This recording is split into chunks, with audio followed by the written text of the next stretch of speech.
अभी आपको बराह रास्त ये चलते हैं वज़ीर आज़म इमरान खान का गैर मुल्की सहाफ़ियों के साथ इंटरव्यू इस वक्त आप मुलाहिज़ा कर सकते हैं. Difficult right now because the Taliban are refusing, and we tried. I tried to persuade the Taliban. This is months back, 3 or 4 months back. The Taliban senior leadership came here, and we tried to persuade them to come to some sort of a political settlement.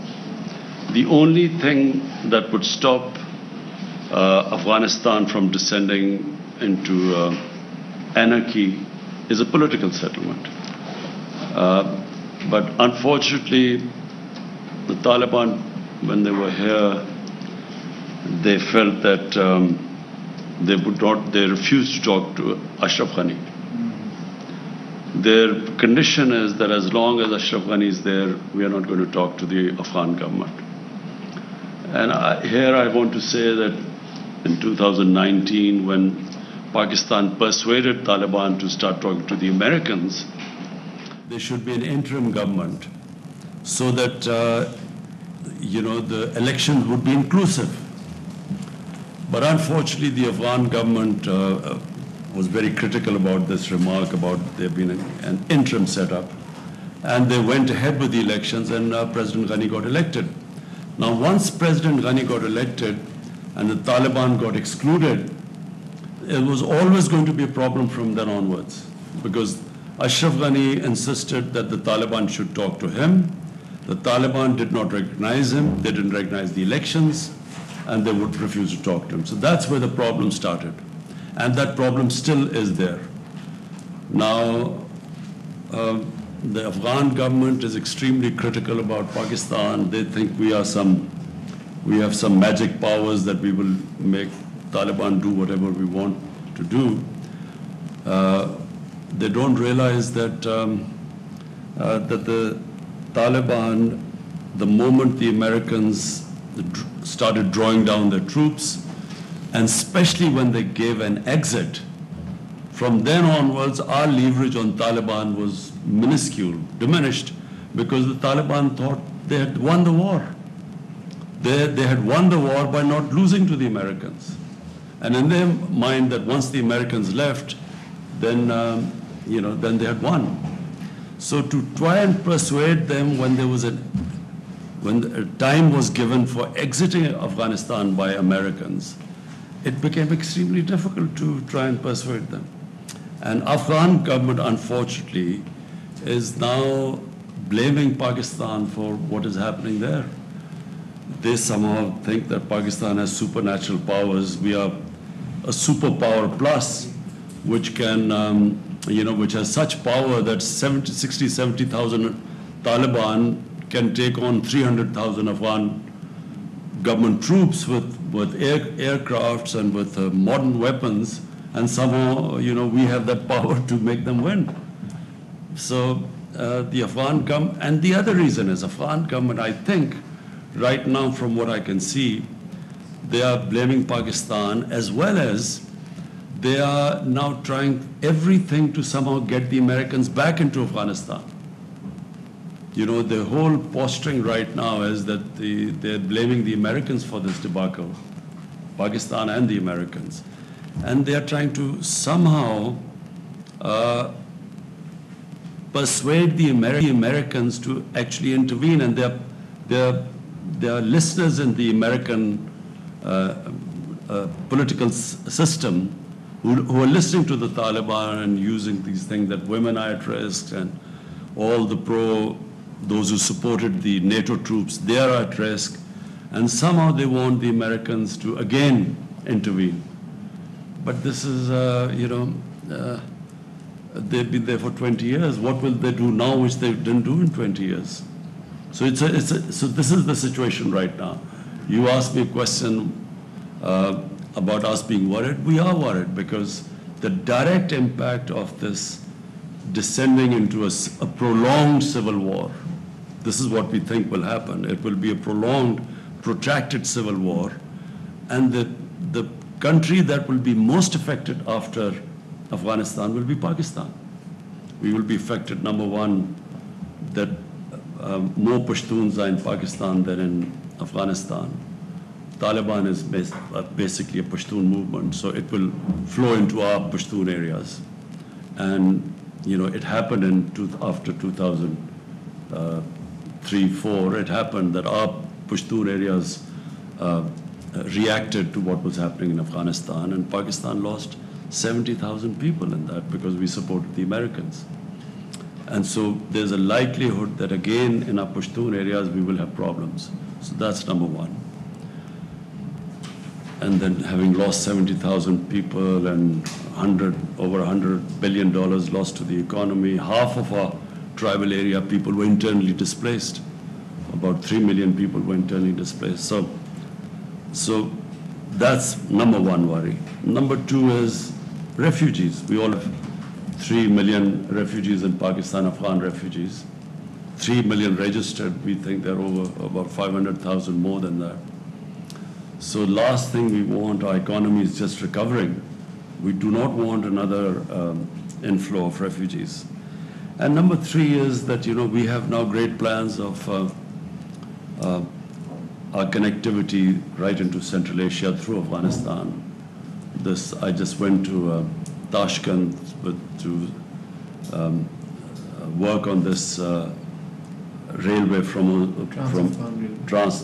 Uzbekistan connecting through Afghanistan, through Mazar Sharif and into Pakistan, which would connect this whole area. So this is our future, it's geoeconomics. And we are worried that if there is a civil war in Afghanistan, this whole economic agenda of connectivity with Central Asia goes out of the window. So that's our worry.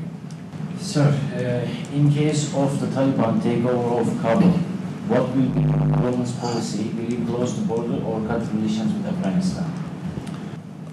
What will happen, I can't say. But what Pakistan wants is Pakistan will deal with any government that is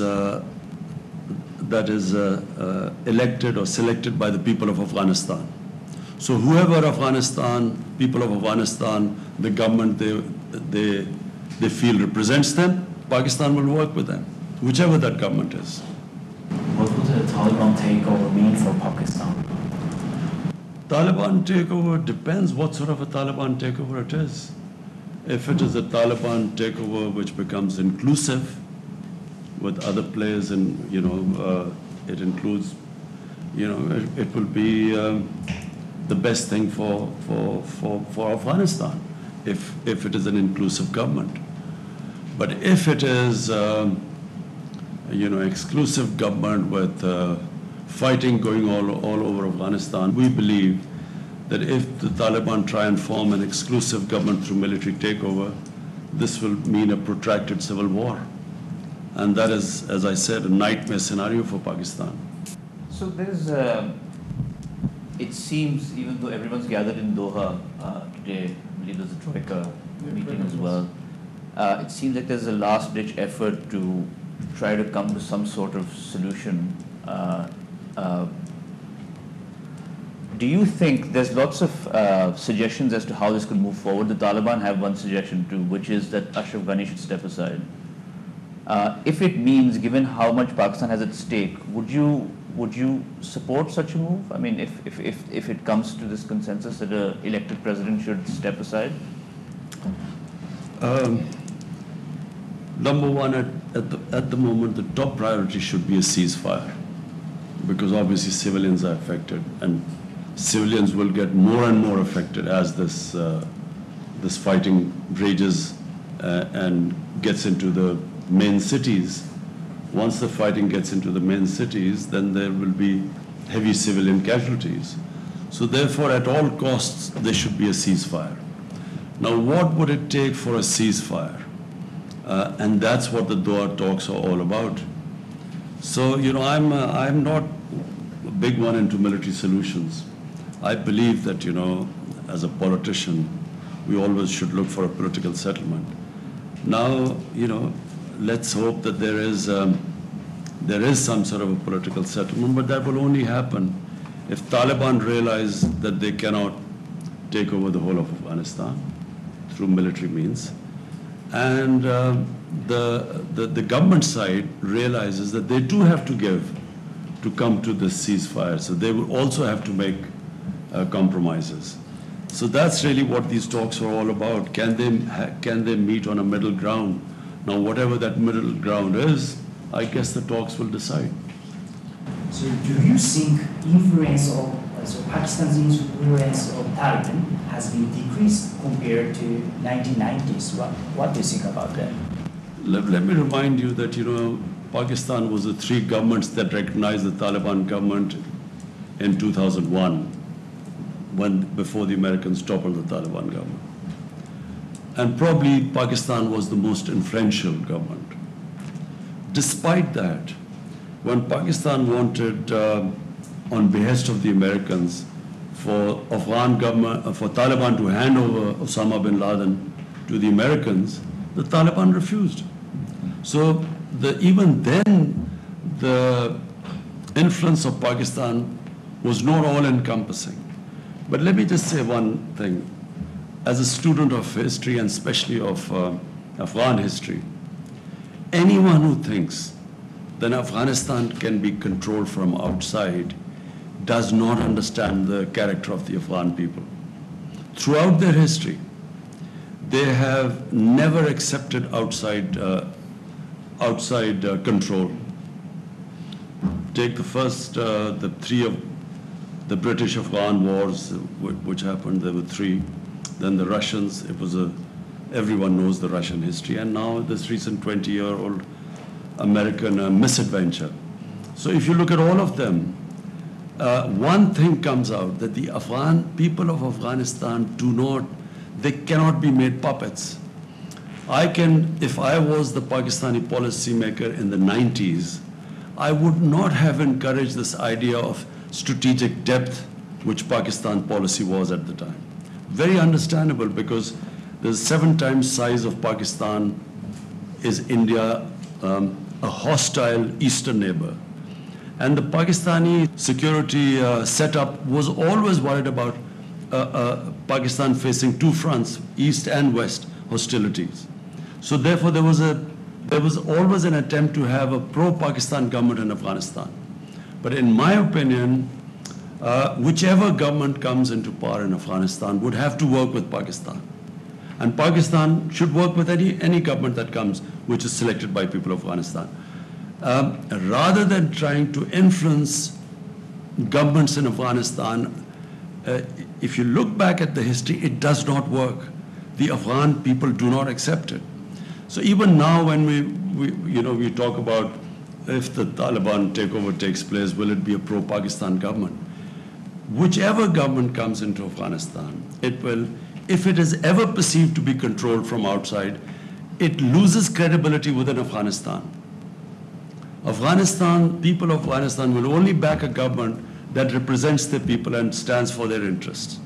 So therefore, my policy, ever since my government has come into power, we have reached out to all the Afghan factions, to the Northern Alliance, to who were perceived to be anti-Pakistan.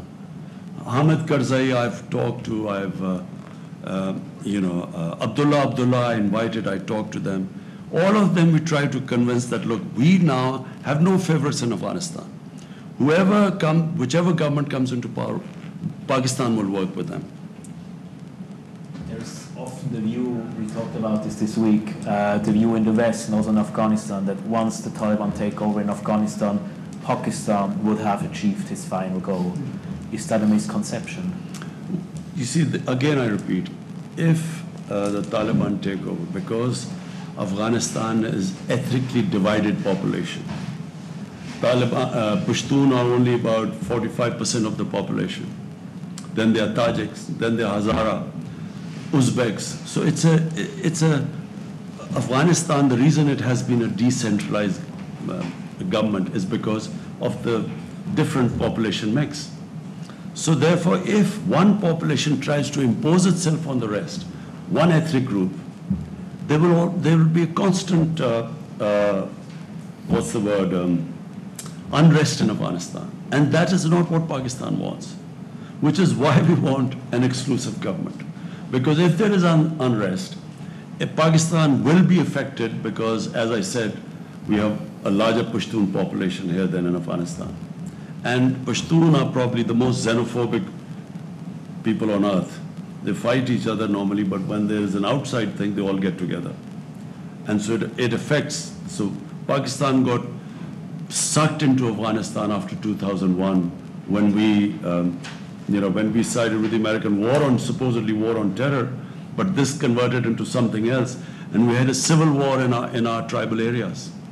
And that was the main reason. We had two reasons why Pakistan lost 70,000 people by joining the Americans. Number one, the old jihadi organizations which were created to fight jihad against the Soviets, they all turned against Pakistan because Pakistan suddenly was telling them that against Soviet occupation it was jihad, but against American occupation it's terrorism. So they turned against Pakistan. And then second was in the tribal areas, there was literally a civil war against Pakistan because we were pro-American.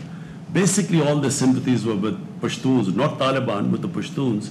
And they turned against there was as I said, half the population was internally displaced of the tribal areas, which still is recovering from the devastation. Hence, it's in Pakistan's interest that there is a political settlement and all factions come, a government that represents everyone. Reportedly, U.S. fighter jets are coming from Qatar to Afghanistan through Pakistan's airspace. So is it true? And is there any agreement with the United States? We have made it very clear that Pakistan is not, first of all, our soil will not be used to be, so that we could get again embroiled in an Afghanistan civil war. So we do not want any bases in Pakistan. We don't want our soil to be used for attacks into Afghanistan. And as far as I know, that after 31st, the Americans are going to stop all sorts of even air attacks on Afghanistan. One last question.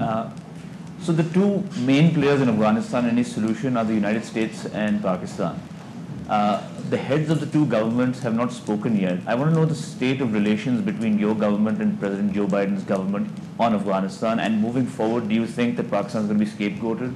And what is Pakistan's strategy when it says we have other options? The NSA has also said expand. Let me say three things. Number one, Pakistan has already been being made a scapegoat by Afghan government. And the Afghan government is doing so because it is blaming Pakistan for all the misgovernments and the kleptocratic government that Afghanistan has been. I mean, clearly 70,000 Taliban should not be sort of dominating a 300,000 well-equipped with air cover Afghan unless the population is helping the Taliban. It cannot happen otherwise. So rather than looking at the reasons why they have not been able to provide the governance that was required for winning over the population, and secondly, the whole hasty way that the Americans have certainly left. The Americans, if you wanted a political settlement, common sense is that you do the political settlement from a position of strength. So when you have 150,000 NATO troops there, that was the time to do a political settlement. People like me were all the time saying that, there's no military solutions to do a political settlement. I was called anti-American. I was called Taliban Khan because of that. And people like us were sort of sidelined for even talking about a political settlement. So having not done a political settlement from a position of strength, now blaming Pakistan when you have, when there's no leverage left, when the Taliban think they're winning, for the Afghan government, mind you, first time I'm seeing that the Afghan government are now blaming the Americans the way they exited. So they too are now blaming the Americans. So finally, and the other thing about, I keep having the President Biden hasn't called me. Well, it's his option if he wants to call or not. It is business if he thinks it's necessary or not. I mean, not that I am waiting for any phone call. You know, it's his prerogative. These are friends I was visiting from Delhi, so I just thought maybe we can have a difference of strategy in Delhi and Pakistan on Corona also. The way we fought is totally different. Can I ask one last question towards Afghanistan? You're a close ally to China. What would you see the future role of China in Afghanistan? I think the answer to your question also is that I think that the Americans have decided that India is a strategic partner now. And I think that's why there's a different way of treating Pakistan now. And also they feel that we're very close to China, and then they want to sideline China.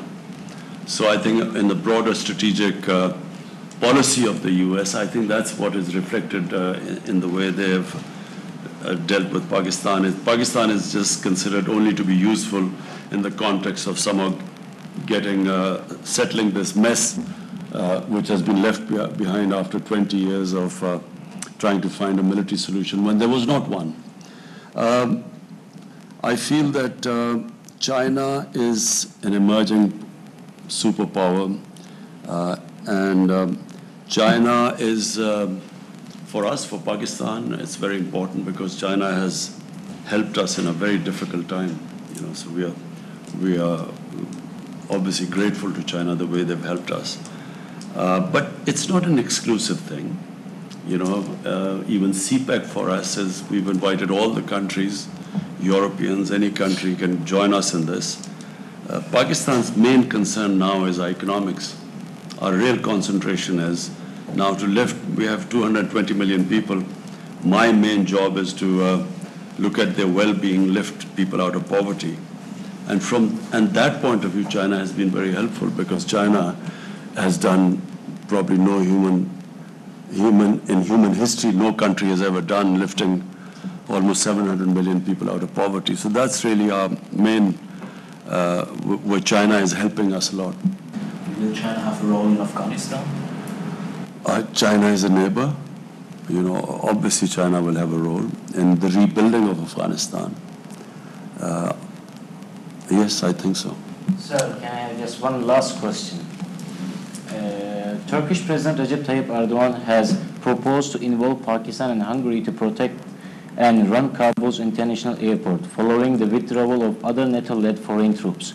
So far, no clear response has come from Pakistan. What is the Pakistan position to safeguarding the Kabul airport? I've just had a meeting with Turkey's defense minister, and we will be trying. The best thing is for Turkey and the Taliban to have a face-to-face dialogue, so both can talk about the reason why that Kabul airport has to be secured. And so we will be talking to the Taliban to use our influence for them to have a face-to-face talk with Turkey. वज़ीर-ए-आज़म इमरान खान की वज़ीर-ए-आज़म इमरान खान ने गैर मुल्की सहाफ़ियों से गुफ्तगू की। उसमें उनका ये दोहराना था अपना मौक़िफ़ के जो कोई भी अफ़गानिस्तान को बाहर से कंट्रोल करना चाहता है वो अफ़गान अवाम का मिजाज नहीं समझता, और पाकिस्तान अफ़गानिस्तान में किसी एक ग्रुप की हिमायत नहीं करेगा। हम नहीं चाहते कि हमें अफ़गान खाना जंगी में घसीटा जाए। इसके साथ साथ उन्होंने ये भी कहा कि अफ़गानिस्तान में सबसे पहली तरजीह जंग बंदी होनी चाहिए, जबकि अफ़गानिस्तान के लिए सबसे बेहतर है कि नुमाइंदा हुकूमत ऐसी कायम हो कि जो सबकी नुमाइंदा हो। इसके साथ साथ उन्होंने ये भी कहा कि अफ़गान हुकूमत शिकस्त का इल्ज़ाम पाकिस्तान और अमेरिका पर लगाती है, लेकिन पहली बार देख रहा हूँ कि अफ़गान हुकूमत जल्द इनखला पर अमेरिका पर इल्ज़ाम लगा रही है। वज़ीर-ए-आज़म इमरान खान ने इस मौके पर यह भी कहा कि चीन सुपर पावर के तौर पर उभर रहा है और चीन पाकिस्तान के लिए बहुत अहम है। वापस आएंगे एक ब्रेक के बाद।